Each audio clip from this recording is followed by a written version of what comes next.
Gali būti, kad tu jau labai seniai pamiršai, kaip iš tikrųjų jaučiasi saugumas.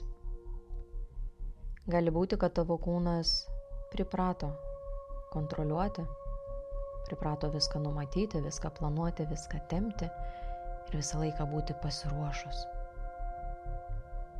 Ir dabar galbūt ramybė atrodo keista arba mažai pažįstama būsena. Pradėkim. Tiesiog pabūk čia su manimi kelias minutes. Padaryk gilų įkvėpimą per nosį ir iškvėpimas per burną. Lėtai, lėtai, lėtai.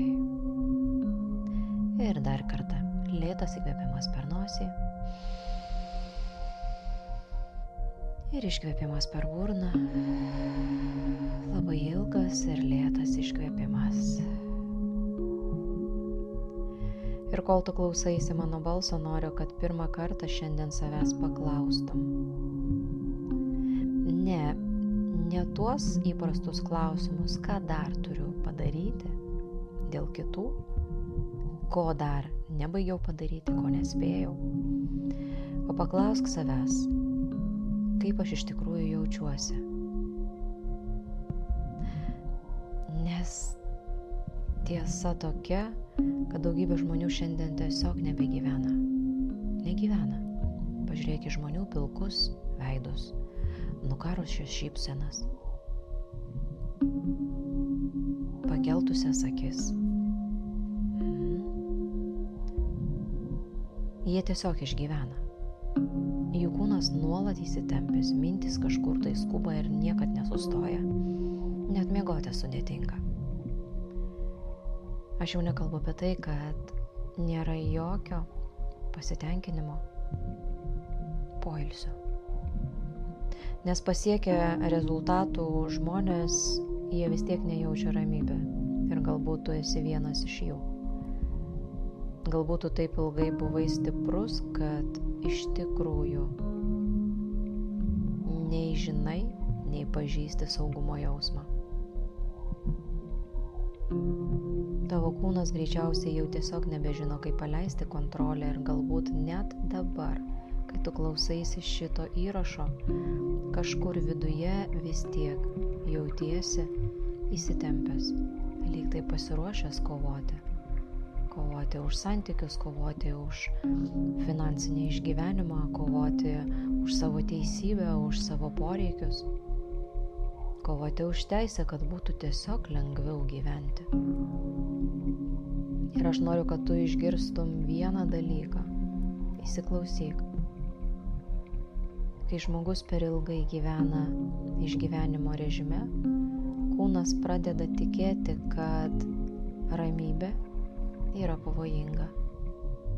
Poilsis yra visiškai nesaugu. O kontrolė tai yra vienintelis būdas išlikti, kas ir yra daugumai žmonių. Per kontrolę mes jaučiamės saugiausi. Bet tai yra tik tai iliuzija. Nes jeigu viskas vyksta pagal planą, mes ramus, bet jeigu tik vienas nukrypimas, staiga saugumo nebėra. Reiškia, tai nėra saugumo jausmas. Todėl, kai tavo gyvenime atsiranda kažkas gero, tu negali atsipalaiduoti, tu vis lauki, kad kažkas tai sugrius, kažkas tai pasikeis ir vėl reikės susijimti, nes juk negali būti visada gerai, ar ne? Na, mes tiesiog tuo tikime.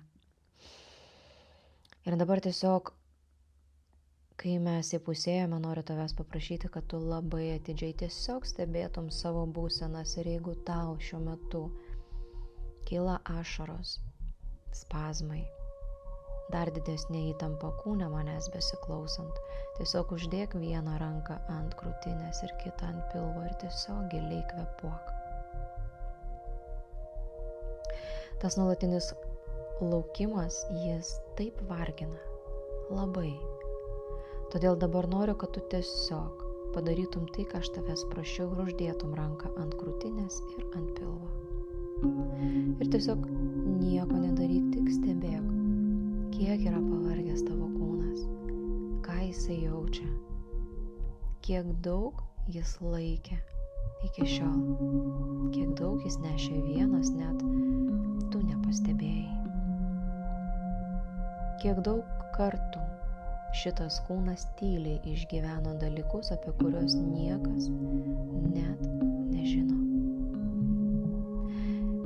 Ir dabar tiesiog kelias sekundės leisk sau nustoti kovoti. Tau tikrai dabar nereikia visko išspręsti ir nereikia šiandien turėti visų atsakymų. Tau nereikia būti stipriu kiekvieną sekundę, tu tiesiog kvėpuok.